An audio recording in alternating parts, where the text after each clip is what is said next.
Welcome back, everybody. So we're going to talk about my experience and overall what things needed to change and what I would change for next year's Formula One Miami race. This is a series of videos that I took when I was there, coming in, doing the race, hanging around, and then going out. And essentially, you know, the race overall was really good. Really impressed with what they did. Being the fact that this is the first time that they're doing it in Miami. Very organized. Everybody seemed, to have a very clear understanding where they were gonna go.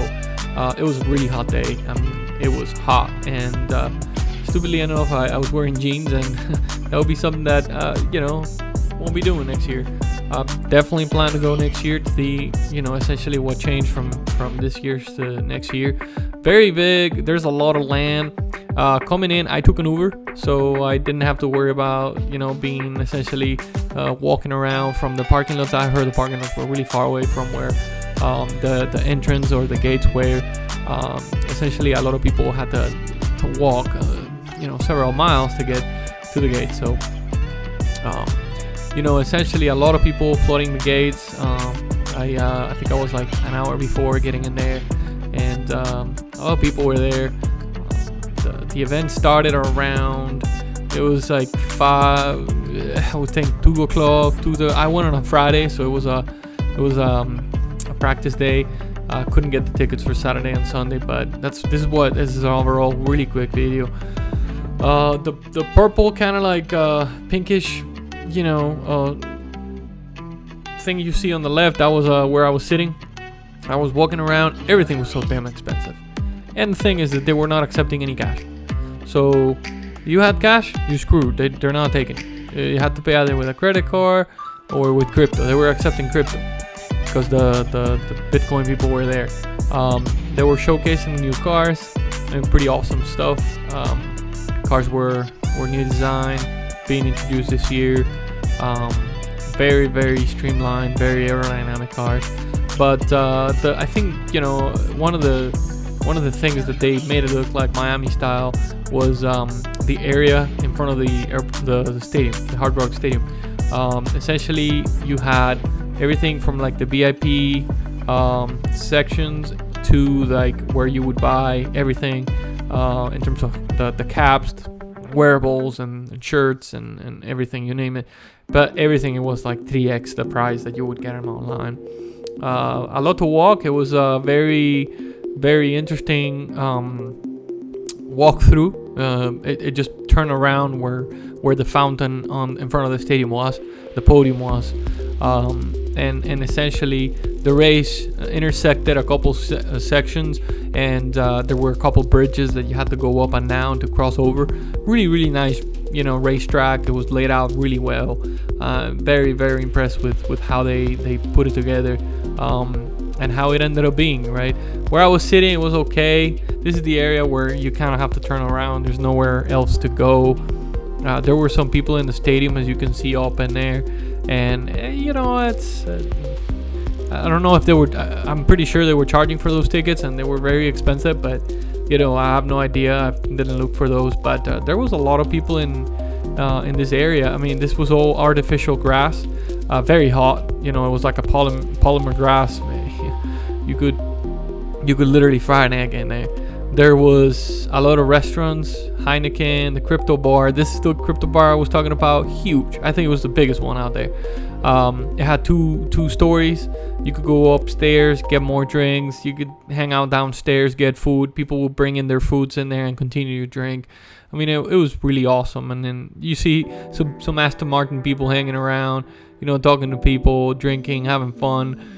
I did not see any drivers where I was. Obviously, I didn't see anything. This area is the Ferrari lounge. This is where literally all the Ferrari people that had VIP passes would come in through. And this is before getting to the stadium.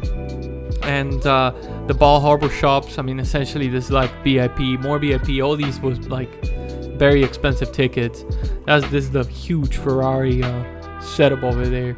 It was insane. And this thing is just like one of these things that you would think you're in Miami, very rich, very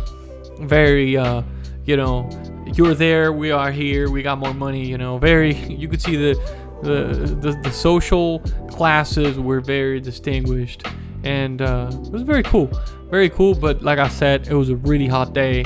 I mean, we were sweating. You get a beer, and essentially it would just heat up in like 5-10 minutes, and it was just insane.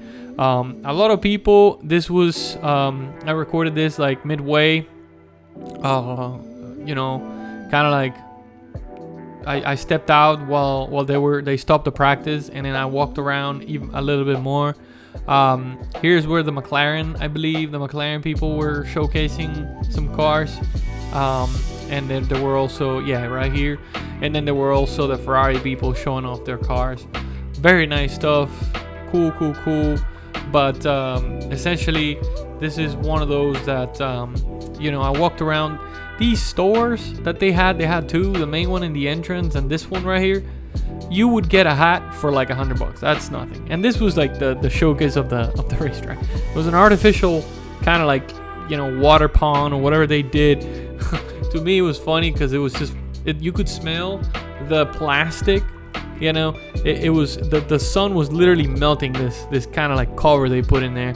It's kind of like sticky, and they had all these $1 million boats. This was insane. But the funny thing is that it was like, once you get in there, you knew that you were getting close because it smelled terrible. And then all these boats, which I don't know, they're probably private. They probably paid to put them in there, and then people were just hanging out. I don't even want to know how much they paid. This thing right here, literally, there was a guy throwing paint to these Formula One car when I got there. I don't know, maybe they're gonna use this for next year.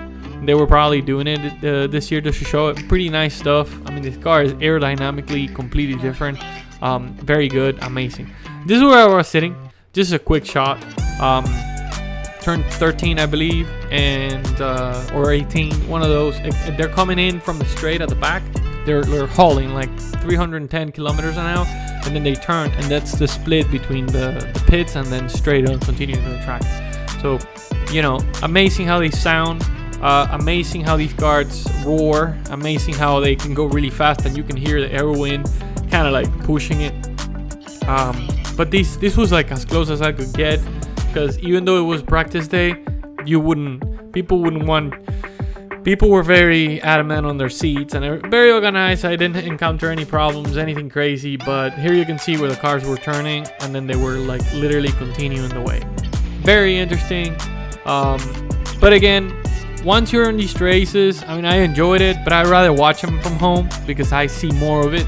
Even though you see that big screen in the front, that didn't really help a lot.